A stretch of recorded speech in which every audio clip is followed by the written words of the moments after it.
Hi ಎಲ್ರಿಗೂ ನಮಸ್ಕಾರ. ನಾನು ನಿಮ್ಮ ಪ್ರೀತಿಯ ಕೊತ್ನೂರು ಮೋಹನ್ ಮಾಡ್ತಾ ಇರುವಂಥ ನಮಸ್ಕಾರಗಳು. ನಾನು ಈ ವಿಡಿಯೋ ಮಾಡ್ತಾ ಇರೋ ಉದ್ದೇಶ ನಿಮಗೆ, ನಾನು ಆಲ್ರೆಡಿ ನಿನ್ನೆ ವಿಡಿಯೋ ಒಂದು ಅಪ್ಲೋಡ್ ಮಾಡಿದ್ದೆ. ನಾನು ಮಂತ್ರಾಲಯಕ್ಕೆ ಬಂದಿದ್ದೆ ಪ್ರವಾಸ. ನಾವೆಲ್ಲರೂ, ನಾನು, ಮಂಜಣ್ಣು ಮತ್ತು ನಮ್ಮ ಸ್ನೇಹಿತರು ರಘು, ಚಿಕ್ಕಮುನಿಯವರು 4 ದಿನಗಳ ಪ್ರವಾಸ ಬಂದಿದ್ವಿ. ಈ ಪ್ರವಾಸದಲ್ಲಿ ಒಂದು ವಿಶೇಷತೆ ಏನಪ್ಪ ಅಂತಂದರೆ, ನೋಡಿ, ನಾವು ಹೋಟ್ಲಲ್ಲಿ ಒಂದು ಟಿಫನ್ ಕೂಡ ಮಾಡಲಿಲ್ಲ. ಈ 4 ದಿನದಲ್ಲಿ ಕೂಡ ಹೋಟ್ಲಲ್ಲಿ ಟಿಫನ್ ಮಾಡಿಲ್ಲ. ನಮಗೆ ನಮ್ಮ ಪ್ರಯಾಣಕ್ಕೆ ತಕ್ಕಂಗೆ ಮುರುಘಾ ಮಠದಲ್ಲಿ ಒಂದು ದಿನದ ಮಧ್ಯಾಹ್ನ ಊಟ ಆಯಿತು. ಮತ್ತು ಅದೇ ನೈಟು ನಾವೇ ಪ್ರಿಪೇರ್ ಮಾಡ್ಕೊಂಡ್ವಿ ಊಟ. ಗೀ ರೈಸ್ ಮಾಡಿದ್ವಿ. ರಘು ಅವರು ಮತ್ತು ಮಂಜಣ್ಣವರು, ಚಿಕ್ಕುನಿಯವರು ತುಂಬ ಚೆನ್ನಾಗಿ ಅಡುಗೆಗಳು ಮಾಡ್ತಾರೆ. ಆ ಉದ್ದೇಶಕ್ಕೆ ನಾವೆಲ್ಲಾದರೂ ಹೊರಗಡೆ ಬಂದಾಗ ಅಡುಗೆಗಳನ್ನ ಹೋಟ್ಲಲ್ಲೆಲ್ಲ ಊಟ ಮಾಡೋಕ್ಕೋಗಲ್ಲ, ಸ್ವತಃ ನಾವೇ ಬೆಳೆಸ್ತೀವಿ. ನೋಡಿ, ಈಗಲೂ ಕೂಡ ಊಟ ನಾವೇ ಪ್ರಿಪೇರ್ ಮಾಡ್ತಾಯಿದ್ದೀರಿ. ಈ ಊಟದಲ್ಲಿ ಹೆಚ್ಚಿನ ಒಂದು ಕಾಳಜಿ ವಹಿಸೋದು ನಮ್ಮ ರಘು ಅವರು, ನಮ್ಮ ಸ್ನೇಹಿತರು, ಮತ್ತು ಮಂಜಣ್ಣವರು ವೀಡಿಯೋ ಮಾಡ್ತಾಯಿದ್ದಾರೆ. ಚಿಕ್ಕುನಿಯಪ್ಪನವರು ಕೂಡ ನಮ್ಗೆ ಬೇಕಾದಂಥ ಸಹಾಯ ಮಾಡ್ತಾರೆ ಅಡುಗೆಗಳಿಗೆ. ನಾನು ಕೂಡ ಇವ್ರ ಜೊತೆ ಟ್ರಿಪ್ಪಿಗೆ ಬಂದು ಇನ್ಮೇಲೆ ಎಲ್ಲೇ ಟ್ರಿಪ್ ಹೋದರೂ ಕೂಡ ಹೋಟ್ಲು ಊಟ ಅವಾಯ್ಡ್ ಮಾಡಿ ಆಚೆ ಕಡೆ ನಾವೇ ಪ್ರಿಪೇರ್ ಮಾಡೋ ಥರ ಏನೇನು ಬೇಕೋ ಅದಕ್ಕೆಲ್ಲ ಸಾಮಾನುಗಳು ಎಲ್ಲ ತೊಗೊಂಬಂದು ನಾವೇ ಪ್ರಿಪೇರ್ ಮಾಡ್ತೀವಿ. ತರಕಾರಿಗಳು ಎಲ್ಲ ನೋಡಿ, ಇಲ್ಲೆಲ್ಲ ನೀವು ನೋಡ್ತಾ ಇದ್ದೀರಿ ಸಾಮಗ್ರಿಗಳು, ಅದಕ್ಕೆ ಏನೇನು ಬೇಕು ಅಂತ, ಪಾತ್ರೆಗಳು. ಮತ್ತು ಈಗ ಜಸ್ಟ್ ನಾವು ಈ ಒಂದು ಅಡುಗೆನ ಪ್ರಾರಂಭ ಮಾಡೋಕ್ಕೆ ಮುಂಚೆ ಒಂದು ಅರ್ಧ kg ಹಸಿ ಕಡಲೆ ಬೀಜನ ಬಾಣಲಿಯಲ್ಲಿ ಹಾಕಿ ಫ್ರೆಶ್ಶಾಗಿ ಹುರ್ಕೊಂಡು ಎಲ್ಲ ತಿಂದಿದ್ದೀವಿ. ಈಗ ಅಡುಗೆ ಸ್ಟಾರ್ಟ್ ಮಾಡ್ತಾ ಇದ್ದೀವಿ. ನಮ್ಮ ರಘುವರು ಬಿಸಿ ಬಿಸಿ ಅನ್ನ ಈಗ ರೆಡಿ ಮಾಡಿದ್ದಾರೆ. ಆ ಅನ್ನಕ್ಕೆ ಅನ್ನ ರೆಡಿ ಮಾಡಿದ್ದಾರೆ, ಬಿಸಿ ಬಿಸಿ ಅನ್ನ. ಆ ಅನ್ನಕ್ಕೆ ಈಗ ಟೊಮೆಟೊ ಗೊಜ್ಜು ಮಾಡ್ತಾ ಇದ್ದಾರೆ. ಕೇಳ್ತಾ ಇದ್ರಿಂದ ಬಾಯಿ ಊರ್ತಾ ಇದೆ. ನನಗಂತೂ ಹೊಟ್ಟೆ ಹಸಿತಾ ಇದೆ. ಮಧ್ಯಾಹ್ನ 11 ಗಂಟೆಗೆ ನಮಗೆ ಮಂತ್ರಾಲಯದಲ್ಲಿ ಒಳ್ಳೆ ಊಟ, ಒಳ್ಳೆ ಪ್ರಸಾದ ಆಯಿತು ನಮ್ಮದಲ್ಲಿ. ಹಾಗಾಗಿ ಮಧ್ಯಾಹ್ನ ಊಟ ಸ್ವಲ್ಪ ತಡವಾಗಿ ಮಾಡ್ತಾ ಇದ್ದೀವಿ. ಈ ಕಾರ್ಯಕ್ರಮಕ್ಕೆ ನಿಮಗೆ ನಾನು ಸ್ವಾಗತ ಕೋರ್ಬಿಟ್ಟು ಇವರು ಏನೇನು ಅಡುಗೆ ಮಾಡ್ತಾಯಿದ್ದಾರೆ ಅಂತ ಸ್ವತಃ ನಾನು ರಘುವರ ಹತ್ರ ಮತ್ತು ಮಂಜಣ್ಣವ್ರ ಹತ್ರ ಕೇಳ್ತಾ ಇದ್ದೀನಿ. ಬನ್ನಿ ಮಂಜಣ್ಣ,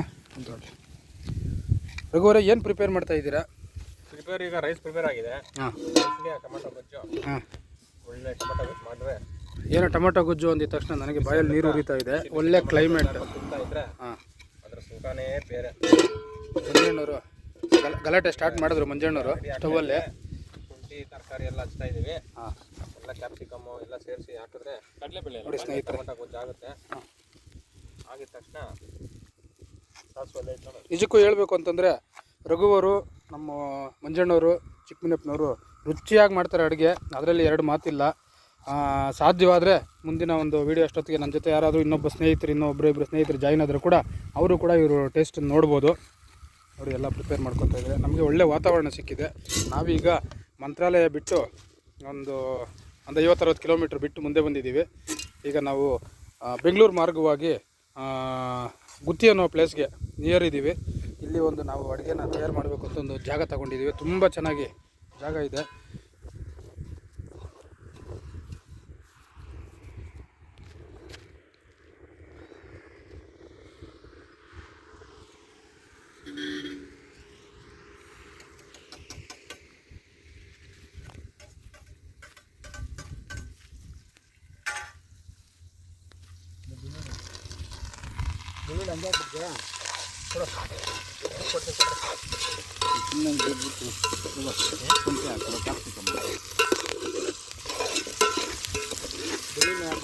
ಟೊಮೆಟೊ ಗೊಜ್ಜು ಮಾಡ್ತಾ ಇದ್ದಾರೆ. ಶುಂಠಿ ಹಾಕಿದ್ದಾರೆ. ಈಗ ಒಗ್ಗರಣೆಗೆಲ್ಲ ಸಿದ್ಧತೆಗಳು ಮಾಡ್ಕೊತಾ ಇದ್ದಾರೆ. ಇನ್ನೇನು ಒಂದು ಕೆಲವೇ ನಿಮಿಷಗಳಲ್ಲಿ ನಿಮಗೆ ಸುವಾಸನೆ ಬಡಿಯುತ್ತೆ. ನಮಗಂತೂ ತುಂಬ ಹೊಟ್ಟೆ ಹಸಿತಾ ಇದೆ.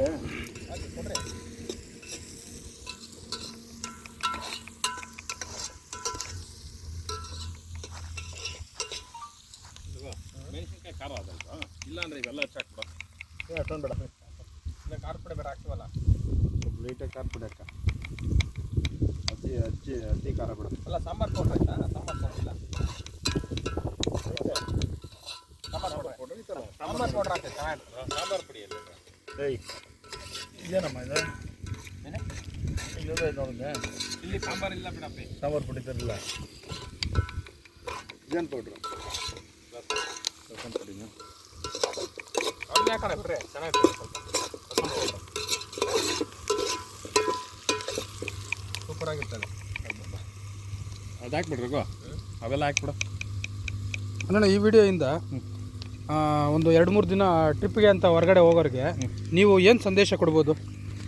ಸಂದೇಶ ಅಂತಂದರೆ ಇವತ್ತು ಹೋಟೆಲಿಂದ ಒಂದು ಫುಡ್ ಇದೆಯೇ, ಫಾಸ್ಟ್ ಫುಡ್ ಆಗಿರ್ಬೋದು, ಹೋಟೆಲ್ದು ದಿನನಿತ್ಯ ಏನು ಬಳಸ್ತಾ ಇದ್ದಾರೆ ತುಂಬ ಹಾಳಾಗಂಥ ಪದಾರ್ಥಗಳೇ ಬಳಸ್ತಿದ್ದಾರೆ. ಏನು ಕೆಮಿಕಲ್ ಯೂಸ್ ಮಾಡಿ ಆಗಿರ್ಬೋದು, ಹೌದು, ಇಲ್ಲ ಒಂದು ನಿಂಬೆ ಹಣ್ಣದ ಬದಲು ಟೇಸ್ಟಿಂಗ್ ಪೌಡ್ರ್ ಬೇರೆ, ನಿಂಬೆ ಹಣ್ಣಕ್ಕೆ ಬದಲು ಲೆಮನ್ ಸಾಲ್ಟ್ ಬರ್ತದೆ, ಅದು ಬಳಸ್ತಾರೆ. ತುಂಬ ಹಾನಿಕರ ಒಂದು ಹಾನಿಕರ ಒಂದು ಕೆಮಿಕಲ್ನ ಬಳಸಿ ಕೊಡ್ತಾರೆ ಹೊರತು ನಿಮ್ಮ ಮನೆಯಲ್ಲಿ ಮಾಡೋ ಥರ ಎಲ್ಲಿ ಮಾಡಿಕೊಡಲ್ಲ. ಹಂಗಾಗಿ ನಮ್ಮದು ಏನು ಅದ್ರದ್ದು ಅಂತಂದರೆ ಅಲ್ಲಿ ಮಾಡ್ಕೊಂಡು ತಿನ್ನೋದು ತುಂಬ ಒಳ್ಳೆಯದು. ನೀವು ಏನೀಗ ಯೂಟ್ಯೂಬಲ್ಲಿ ಸರ್ಚ್ ಮಾಡಿದ್ರೆ ಎಲ್ಲ ರೀತಿಯಾದ ಒಂದು ವಿಧ ಅಡುಗೆಗಳು ಮಾಡೋಂಥದ್ದೊಂದು ವಿಡಿಯೋಗಳನ್ನ ಡೌನ್ಲೋಡ್ ಮಾಡಿಬಿಟ್ಟಿರ್ತಾರೆ ನಮ್ಮ ಸ್ನೇಹಿತರು. ಹೌದು, ಮೋಹನ್ ಥರನೇ ಆರಾಮಾಗಿ ಅದನ್ನು ನೋಡಿ ಹೌದು, ಅಚ್ಚುಕಟ್ಟಾಗಿ ಮಾಡ್ಬೋದು. ನೀವು ಒಳ್ಳೆ ಸಂದೇಶ, ಆರೋಗ್ಯಕರವಾಗಿರ್ತೀವಿ. ಮತ್ತು ಇನ್ನೊಂದು ನನಗೆ ತಿಳಿದಿರೋಂಥದ್ದು, ಇವತ್ತು ಸ್ನೇಹಿತರು ಟ್ರಿಪ್ಗೆ ಅಂತ ಹೋದಾಗ ಕೂಡ ಕಾರಲ್ಲಿ ರೆಸ್ಟ್ ಎಲ್ಲ ಹೋಟ್ಲಲ್ಲಿ ಊಟ ಮಾಡಿರ್ತಾರೆ, ಟಯರ್ಡ್ ಆಗಿರುತ್ತೆ ಮೈ, ಕಾರಲ್ಲಿ ಮಲಗಿಬಿಡ್ತಾರೆ. ಅವ್ರಿಗೆ ಹೆಚ್ಚಿನಾಗಿ ಮಾತಾಡೋಕ್ಕೆ ಸಮಯ ಸಿಗಲ್ಲ, ಹೌದಲ್ವರೆಗೂ. ಈ ಥರ ನಾವು ಜೊತೆಯಲ್ಲೇ ಕುತ್ಕೊಂಡು ಅಡುಗೆಗಳೆಲ್ಲ ನಾವೇ ಪ್ರಿಪೇರ್ ಮಾಡಬೇಕಾದ್ರೆ ಒಂದು ಜೊತೆಯಲ್ಲಿ ಮಾತಾಡೋಕ್ಕೆ ಒಂದು ಟೈಮ್ ಪಾಸ್ ಆಗುತ್ತೆ. ಇದು ಕೂಡ ಒಂದು ಒಳ್ಳೆ ಅನುಭವ ಆಗುತ್ತೆ. ಯಾಕಂದರೆ ಕಾರಲ್ಲಿ ಟ್ರಿಪ್ ಹೋದ್ರಪ್ಪ 3 ದಿನ ಹೊರಗಡೆ ಬಂದ್ರಪ್ಪ ಅಂತಂದರೆ ಅದರಲ್ಲಿ ಏನಿರಲ್ಲ. ಅದೇ ಇವರೇ ಎಲ್ಲ ಆಚೆ ಕಡೆ ಹೋಗಿ ಅಡುಗೆ ಪಾತ್ರೆಗಳೆಲ್ಲ ಇವರೇ ತಗೊಂಡು ನೋಡಿ, ಅದಕ್ಕೆ ಬೇಕಾದ ಸ್ಟೌವು ಎಲ್ಲ ತಗೊಂಡು ಇವರೇ ಪಾತ್ರೆ ಅಡುಗೆ ಮಾಡ್ತಾ ಇರೋದ್ರಿಂದ ಅವರಿಗೆ ಒಂದು ಟೈಮ್ ಸಿಗುತ್ತೆ ಮಾತಾಡೋದಕ್ಕೆ ಇರ್ಬೋದು. ಮತ್ತು ನಮಗೂ ಒಂದು ಆರೋಗ್ಯಕರವಾದ ಒಂದು ತಿಂಡಿ ಕೂಡ ರೆಡಿ ಆಗುತ್ತೆ, ನಮ್ಮ ಕಣ್ಮುಂದೆ ನಾವೇ ಮಾಡಿಕೊಂಡು ತಿನ್ಬೋದು. ಇವರು ನಮ್ಮ 100ಕ್ಕೆ 100 ಭಾಗ ಆರೋಗ್ಯಕರ ಆಹಾರನ ರೆಡಿ ಮಾಡಿ. ಹೌದು. ವಿಷಯ ಈಗ ಆಮೇಲೆ ನೀವು ಇನ್ನೊಂದು ಆಯ್ಕೆ ಮಾಡಿರ್ತೀರಿ, ಒಂದು ಪ್ಲೇಸ್ ಕಮ್ಮಿ ಮಾಡಿ ಊಟನ ನೀವೇ ಸಿದ್ಧಪಡಿಸ್ತಕ್ಕಂಥದ್ದು ವ್ಯವಸ್ಥೆ ಮಾಡ್ಕೊಳ್ಳೋದು ಒಳ್ಳೆಯದು. ಆಮೇಲೆ ಇನ್ನೊಂದು, ನಮ್ಮ ಚಿಕ್ಕಮನೆಪ್ಪನವರು ರೈತರಾಗಿರೋದ್ರಿಂದ ತರಕಾರಿ ವ್ಯಾಪಾರ ಮಾಡೋದು ಅತಿ ಹೆಚ್ಚಾಗಿ ಅವರು ತರಕಾರಿ ವ್ಯಾಪಾರ ಮಾಡ್ತಾರೆ. ಹಾಗಾಗಿ ನಾವೆಲ್ಲೇ ಟ್ರಿಪ್ಗೆ ಏನಾದರೂ ಬಂದಾಗ ಈ ಒಂದು ಅಡುಗೆಗಳಿಗೆ ಬೇಕಾದ್ದು ನಾವು ಇಲ್ಲಿ ಒಂದು ಸಾರಿ ಪ್ಯಾಕ್ ಮಾಡ್ಕೊಂಡಿದ್ದೀವಿ ಅಂದರೆ ಎಲ್ಲೂ ಕೂಡ ಏನೂ ತಗೊಳಲ್ಲ. ಆ ಥರ ಒಂದು ಸಾಮಗ್ರಿಗಳನ್ನು ಅವರು ಪ್ರಿಪೇರ್ ಮಾಡಿಬಿಡ್ತಾರೆ. ಹಾಗೆ ನಮ್ಮ ಮಂಜಣ್ಣವ್ರು ಕೂಡ ದಿನಸಿ ವ್ಯಾಪಾರ, ಅವ್ರದ್ದು ಅಂಗಡಿ ದಿನಸಿ ವ್ಯಾಪಾರ ಆಗಿರೋದ್ರಿಂದ ನಮ್ಗೆ ಏನೇನು ಬೇಕೋ ಅಡುಗೆಗೆ 3 ದಿನಕ್ಕೆ 4 ದಿನಕ್ಕೆ 1 ವಾರಕ್ಕೆ ಏನೇನು ಬೇಕೋ ಅವೆಲ್ಲನೂ ಇವರೇ ಸಿದ್ಧತೆಗಳು ಮಾಡಿ ಕಳಿಸಿರ್ತಾರೆ. ಹಂಗಾಗಿ ನಮಗೇನು ಎಲ್ಲೂ ಆಚೆ ಕಡೆ ಹೋಗಿ ಇನ್ನೊಂದು ತೊಗೊಬೇಕು ಮತ್ತೊಂದು ತೊಗೊಬೇಕು ಅನ್ನೋ ಒಂದು ಸಮಯನ ವ್ಯರ್ಥ ಮಾಡೋಂಥದ್ದು ನಡೆಯಲ್ಲ. ಇಲ್ಲಿ ತುಂಬ ಚೆನ್ನಾಗಿ ನಾವು ಟೈಮ್ ಪ್ರಿಪೇರ್ ಮಾಡಿಕೊಂಡು ಅಡುಗೆಗಳೆಲ್ಲ ಮಾಡ್ಕೊತೀವಿ. ಆದರೆ ನಿಮಗೂ ಅಷ್ಟೇ ಸ್ನೇಹಿತರೆ, ನಾನು ಹೇಳೋದು ಒಂದು 4 ಜನ 5 ಜನ ನೀವು ಟ್ರಿಪ್ಗೆ ಅಂತ ಹೋದಾಗ ನೀವು ಆದಷ್ಟು ಹೋಟ್ಲು ಊಟನ ಅವಾಯ್ಡ್ ಮಾಡಿಬಿಟ್ಟು ಸಾಧ್ಯವಾದರೆ ಒಂದು ಚಿಕ್ಕದೊಂದು ಸಿಲಿಂಡ್ರ್, ಗ್ಯಾಸ್ ಸಿಲಿಂಡ್ರು, ಒಂದು ಸ್ಟೌವು, ಅದಕ್ಕೆ ಬೇಕಾದಂಥ ಪಾತ್ರೆಗಳು, ಅಡುಗೆ ಸಾಮಗ್ರಿಗಳೆಲ್ಲ ನೀವೇ ತೊಗೊಂಬಿಟ್ಟು ಈ ಥರ ಎಲ್ಲಾದರೂ ಒಂದು ಹೊರಗಡೆ ಒಂದು ಪ್ಲೇಸಲ್ಲಿ ಒಂದು ಮರದ ಕೆಳಗಡೆ ನೆರಳಲ್ಲೋ ಅಥವಾ ಎಲ್ಲೋ ಒಂದು ದೇವಸ್ಥಾನ ಮುಂದ್ಗಡೆ ಏನೋ ಒಂದು ಜಾಗ ಸಿಗುತ್ತೆ, ಅಲ್ಲಿ ನೀವೇ ಎಲ್ಲ ಪ್ರಿಪೇರ್ ಮಾಡಿಕೊಂಡ್ರೆ ಅದು ಇನ್ನೂ ಹೆಚ್ಚಿನಾಗಿ ಒಂದು ಎಂಟರ್ಟೈನ್ಮೆಂಟ್ ಇರುತ್ತೆ ನಿಮಗೆ.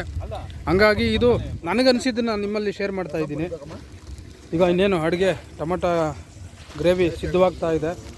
ಇನ್ನೇನು ಕೆಲವೇ ಕ್ಷಣಗಳಲ್ಲಿ ಟೊಮೊಟೊ ಗ್ರೇವಿನ ರೆಡಿ ಮಾಡ್ತಾರೆ.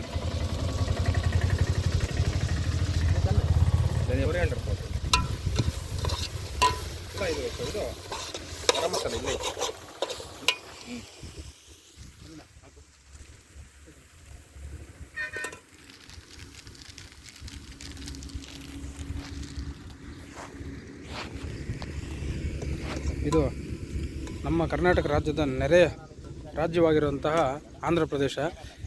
ಇದು ಬಹುತೇಕವಾಗಿ ನಮಗೆ ಕಂಡಿದ್ದು ಮಂತ್ರಾಲಯದಿಂದ ನಾವು ಸುಮಾರು ಒಂದು 200 ಕಿಲೋಮೀಟ್ರ್ವರೆಗೂ ನಮಗೆ ಬಯಲುಸೀಮೆನೇ ಕಾಣಿಸ್ತಾ ಇರುತ್ತೆ. ಒಂದು 150 ಕಿಲೋಮೀಟ್ರ್ವರೆಗೂ ತುಂಬ ಬಯಲುಸೀಮೆ ಇರೋದ್ರಿಂದ ಇಲ್ಲಿ ಅತಿ ಹೆಚ್ಚಾಗಿ ಹುರುಳಿ ಮತ್ತು ಕಡಲೆಕಾಯಿ ಈ ಥರ ಬೆಳೆಗಳನ್ನ ಬೆಳೀತಾ ಇರ್ತಾರೆ. ಇಲ್ಲಿ ನಾವು ಯಾವಾಗ ಬಂದಾಗ ಕೂಡ ಇಲ್ಲಿ ತೋಟಗಳಲ್ಲಿ ರೈತರುಗಳ ಜೊತೆ ಹೋಗಿ ನಾವು ಸಮಯನ ಅವ್ರ ಜೊತೆ ಕಳೆದಿದ್ದೀವಿ. ಇವತ್ತು ಕೂಡ ಕೆಲವು ರೈತರು ನಮಗೆ ದಾರಿಯಲ್ಲಿ ತರಕಾರಿಗಳು ಎಲ್ಲ ಪ್ಯಾಕ್ ಮಾಡ್ತಾ ಇರ್ತಾರೆ ಕಿತ್ತು ಮಾರ್ಕೆಟ್ಗೆ ಹಾಕ್ಬೇಕಾದ್ರೆ. ಆವಾಗ ಹೋಗಿ ನಾವು ರೈತರ ಹತ್ರ ನಾವೇ ದುಡ್ಡು ಕೊಟ್ಬಿಟ್ಟು ಫ್ರೆಶ್ ಆಗಿರೋ ತರಕಾರಿ, ಅಂದರೆ ಮಾರ್ಕೆಟ್ಗೆ ಹೋಗದೇ ಇರೋಂಥ ಫ್ರೆಶ್ ತರಕಾರಿ, ಅಂದರೆ ಇದನ್ನು ನಾವು ಗೋರಿಕಾಯಿ ಅಂತ ಹೇಳ್ತೀವಿ. ಇದು ನೋಡಿ ತೋಟದಲ್ಲಿ ಸ್ವತಃ ನಮ್ಮ ರೈತರು ಅವರೇ ಕಿತ್ತಿದ್ರು. ಅಲ್ಲೇ ಮಾರ್ಕೆಟ್ಗೆ ಕಳ್ಸೋಕ್ಕೆ ಮುಂಚೆನೇ ನಾವು ಕೂಡ ಅವರಿಗೆ ಸ್ವಲ್ಪ ಹಣ ಕೊಟ್ಬಿಟ್ಟು ಫ್ರೆಶ್ ಆಗಿರೋವಂಥ ಒಂದು ಗೋರಿಕಾಯಿ ತಗೊಂಡಿದ್ದೀವಿ. ಸಾಧ್ಯವಾದರೆ ಇದರಲ್ಲಿ ಏನಾದರೂ ಒಂದು ಪಲ್ಯ ಥರ ಮಾಡ್ಕೊತೀವಿ. ಈಗ ಈ ಥರ ನಾವು ಹೊರಗಡೆ ಹೋದಾಗ ಯಾವುದೇ ಒಂದು ಸಮಯನ ವ್ಯರ್ಥ ಮಾಡ್ಕೊಂಡೆ ಎಲ್ಲದಕ್ಕೂ ಟೈಮ್ ಕೊಟ್ಬಿಟ್ಟು ಈ ಥರ ಮಾಡಿದ್ರೆ ಒಂದು ಎಂಟರ್ಟೈನ್ಮೆಂಟ್ ಇರುತ್ತೆ. ನಾವು ಟ್ರಿಪ್ ಹೋದ್ರೂ ಕೂಡ ಒಂಥರ ಖುಷಿ ಇರುತ್ತೆ, ಯಾವತ್ತಾದರೂ ಮೆಮೊರೀಸ್ನ ಶೇರ್ ಮಾಡ್ಬೋದು. ನನಗೆ ಇವ್ರ ಜೊತೆ ಬಂದಾಗಂತೂ ತುಂಬ ಖುಷಿ ಆಗುತ್ತೆ. ಯಾಕಂತಂದರೆ ನಾವು ಅತಿ ಹೆಚ್ಚು ಸಮಯ ಹೋಟ್ಲಲ್ಲಿ ಕಳೆಯಿದೆ ಮತ್ತು ನಮ್ಮ ಜಾಬಿಂದ ದುಡ್ಡು ಕೊಟ್ಟು ಊಟ ಮಾಡೋದು ಇದು ಮಾಡ್ಕೊಳೋದು ತಪ್ಪುತ್ತೆ. ನಾವೇ ಸ್ವತಃ ಕೈಯಲ್ಲಿ ಪ್ರಿಪೇರ್ ಮಾಡಿಕೊಂಡು ನಮಗೆ ಬೇಕಾದ ಅಡುಗೆ. ಈಗ ಮೊದಲನೇ ದಿನ ಮನೆಯಿಂದಲೇ ಚಪಾತಿ ಪ್ರಿಪೇರ್ ಮಾಡಿದ್ರು, ಅದಕ್ಕೆ ಹಾಗಲಕಾಯಿ ಗೊಜ್ಜು ಮಾಡಿದ್ರು ಮತ್ತು ಚಟ್ನಿ ಪುಡಿ ಮಾಡ್ಕೊಂಬಂದಿದ್ರು. ತುಂಬ ಚೆನ್ನಾಗಿತ್ತು. ಯಾವ ಥರ ಇತ್ತು ನಮಗೆ ಟ್ರಿಪ್ಪು ಸ್ಟಾರ್ಟಿಂಗ್ ಕೂಡ ತುಂಬ ವೆಯ್ಟ್ಲೆಸ್ ಫುಡ್ ಆಯಿತು. ಈಗ ಟ್ರಿಪ್ ಎಂಡ್ ಮುಗಿಸ್ಕೊಂಡು ನಾವು ಮನೆಗೆ ಹೋದರೂ ಕೂಡ ನಮ್ಮ ಬಾಡಿ ತುಂಬ ವೆಯ್ಟ್ಲೆಸ್ ಆಗೇ ಇದೆ, ತುಂಬ ಆರೋಗ್ಯ ಅನ್ನಿಸ್ತಾ ಇದೆ ನಮಗೆ. ಹಂಗಾಗಿ ನೆಕ್ಸ್ಟ್ ಟೈಮು ಸ್ನೇಹಿತರೆ ನೀವು ಕೂಡ ಹೊರಗಡೆ ಎಲ್ಲಾದರೂ ಹೋದಾಗ ಸ್ನೇಹಿತರ ಜೊತೆ ಆದಷ್ಟು ಒಂದು 2 ಟೈಮ್ ಹೋಟ್ಲಲ್ಲಿ ತಿನ್ನೋ ಜಾಗದಲ್ಲಿ ಅಟ್ಲೀಸ್ಟ್ 1 ಟೈಮು ನೀವೇ ಏನೋ ಒಂದು ಪ್ರಿಪೇರ್ ಮಾಡಿಕೊಂಡು ತಿನ್ನಿ, ನಿಮಗೂ ಆರೋಗ್ಯ ಇರುತ್ತೆ ಅಂತ ನಾನು ಈ ಸಂದರ್ಭದಲ್ಲಿ ಹೇಳ್ತಾ ಇದ್ದೀನಿ. ಮತ್ತು ಸ್ನೇಹಿತರೆ ಆಲ್ಮೋಸ್ಟ್ ಈಗ ಮಂಜಣ್ಣವರು ರಘುವರ್ದು ಕೆಲಸ ಮುಗಿದಿದೆ ನೋಡಿ. ಟೊಮೊಟೊ ನಮಗೆ ಗ್ರೇವಿ ರೆಡಿಯಾಗಿದೆ, ಟೊಮೊಟೊ ಗ್ರೇವಿ ರೆಡಿಯಾಗಿದೆ, ಅನ್ನ ಕೂಡ ಆಲ್ರೆಡಿ ರೆಡಿಯಾಗಿದೆ. ಈಗ ಅದನ್ನು ನಾವು ಹಾಕ್ಕೊಂಡು ತಿನ್ನಬೇಕು. ಸಾಧ್ಯವಾದರೆ ತಿನ್ನೋ ವಿಡಿಯೋನ ನಾನು ಶೇರ್ ಮಾಡ್ತೀನಿ, ನಾವು ತಿನ್ನೋ ವಿಡಿಯೋನ. ಇಲ್ಲ ಅಂತಂದರೆ ನೋಡಿ ಪ್ರಿಪೇರ್ ಆಗಿದೆ ಅಡುಗೆ ಎಲ್ಲ. ನೀವು ಕೂಡ ಇದ್ರ ಸಂದೇಶ ಏನಪ್ಪ, ನಾನು ವಿಡಿಯೋ ಮಾಡ್ತಾ ಇರೋ ಸಂದೇಶ ಏನಂತಂದರೆ, ನಿಮ್ಮ ಒಂದು ಟೀಮಲ್ಲೂ ಕೂಡ, ನಿಮ್ಮ ಒಂದು ಸ್ನೇಹಿತರಲ್ಲೂ ಕೂಡ ಯಾರಾದರೂ ಒಬ್ಬರು ಇಬ್ಬರು ಅಡುಗೆವಲ್ಲಿ ತುಂಬ ಪ್ರವೀಣರಿರ್ತಾರೆ. ಈಗ ನಮ್ಮ ಇದರಲ್ಲಿ ರಘುವರು ಮತ್ತು ನಮ್ಮ ಮಂಜಣ್ಣವರು ಅಡುಗೆ ಮಾಡೋದ್ರಲ್ಲಿ ಎಕ್ಸ್ಪರ್ಟು. ಹಾಗೆ ಅವ್ರಿಗೆ ಸಹಾಯ ಮಾಡೋದ್ರಲ್ಲಿ ನಮ್ಮ ಚಿಕ್ಕಮುನಿಯಪ್ಪನವ್ರು ಕೂಡ ಕೈ ಜೋಡಿಸಿ ಅವರು ಕೂಡ ಈ ಒಂದು ಯಶಸ್ವಿ ಮಾಡಿರ್ತಾರೆ ಈ ಅಡುಗೆನ. ನೋಡಿ ಗಮ್ಲು ಬರ್ತಾ ಇದೆ, ಮೂಗಿಗೆ ಸುವಾಸನೆ ಬಡಿತಾ ಇದೆ. ಇದರಲ್ಲಿ ನಮಗೆ ಟೊಮೊಟೊ ಗೊಜ್ಜು ಕಾಣಿಸ್ತಾ ಇದೆ, ಟೊಮೊಟೊ ಗ್ರೇವಿ. ಈಗ ಇದು ಅನ್ನಕ್ಕೆ ಹಾಕ್ಕೊಂಡು ನಾವು ತಿನ್ನಬೇಕು. ಇದು ನನ್ನ ಉದ್ದೇಶ ಬಂದು ಸ್ನೇಹಿತರೆ, ಎಲ್ಲರೂ ಜೊತೆಯಾಗಿ ಹೋಗಿ ಎಲ್ಲಾದರೂ ಒಂದು ಆಚೆ ಕಡೆ ಈ ಥರ ಒಂದು 2-3 ಅವರ್ ನೀವೇ ಒಂದು ಅಡುಗೆ ಪ್ರಿಪೇರ್ ಮಾಡ್ಕೊಳ್ಳಿ, ನಿಮಗೂ ಒಂದು ಮಜಾ ಬರುತ್ತೆ ಅಂತ ನಾನು ಹೇಳಿ ಈ ವಿಡಿಯೋನ ನಾನು ಇಲ್ಲಿ. ರಘು ಯಾವ ಥರ ಇದೆ ರಘು, ಟೇಸ್ಟ್ ಎಲ್ಲ ಓಕೆನಾ? ಚೆನ್ನಾಗಿದೆ ರಘು? ಶುಂಠಿ, ಹಾಂ, ಶುಂಠಿ ಫ್ಲೇವರು, ಹಾಂ, ಕ್ಯಾಪ್ಸಿಕಮ್ ಹಾಕಿದ್ದೀವಿ, ಹಾಂ, ಬೆಳ್ಳುಳ್ಳಿ ಹಾಕಿದ್ದೀವಿ. ಹಾಂ ಹಾಂ ಹಾಂ ಸೂಪರ್ ಆಗಿದೆ. ಓಕೆ, ರಘು ಅವ್ರು ತಿಂದಿದ್ದಾರೆ. ನನಗೂ ಹೊಟ್ಟೆ ಇಷ್ಟ ಇರೋದ್ರಿಂದ ಆದಷ್ಟು ಬೇಗ ನಾನು ತಿನ್ನಬೇಕು. ನಮ್ಮ ಚಿಕ್ಕಮನಪ್ಪನವ್ರು ಕೂಡ ಅನ್ನದ ಕಡೆ ನೋಡ್ತಾ ಇದ್ದಾರೆ. ಮಂಜಣ್ಣವರು ಗೊಜ್ಜು ಎಲ್ಲ ರೆಡಿ ಮಾಡ್ತಾ ಇದ್ದಾರೆ. ಮಂಜಣ್ಣವರೇ ವಿಡಿಯೋ ಮುಗಿಸ್ತಾ ಇದ್ದೀನಿ. ಧನ್ಯವಾದ. ಈ ವಿಡಿಯೋನ ಆದಷ್ಟು ನಿಮಗೆ ಸಾಧ್ಯವಾದಷ್ಟು ನಿಮ್ಮ ಕೈಲಾದಷ್ಟು ಶೇರ್ ಮಾಡಿ ಎನ್ಕರೇಜ್ ಮಾಡಿ. ಮತ್ತು ನೀವು ಎಲ್ಲಾದರೂ ಟ್ರಿಪ್ ಹೋದಾಗ ನಿಮ್ಮ ಫ್ರೆಂಡ್ಸ್ ಜೊತೆ ಹೋಗಿ ಎಂಜಾಯ್ ಮಾಡಿ. ಓಕೆ, ಈ ವಿಡಿಯೋ ನಿಮಗೇನಾದರೂ ಇಷ್ಟ ಆದರೆ ಲೈಕ್ ಮಾಡಿ ಮತ್ತು ಶೇರ್ ಮಾಡಿ. Thank you.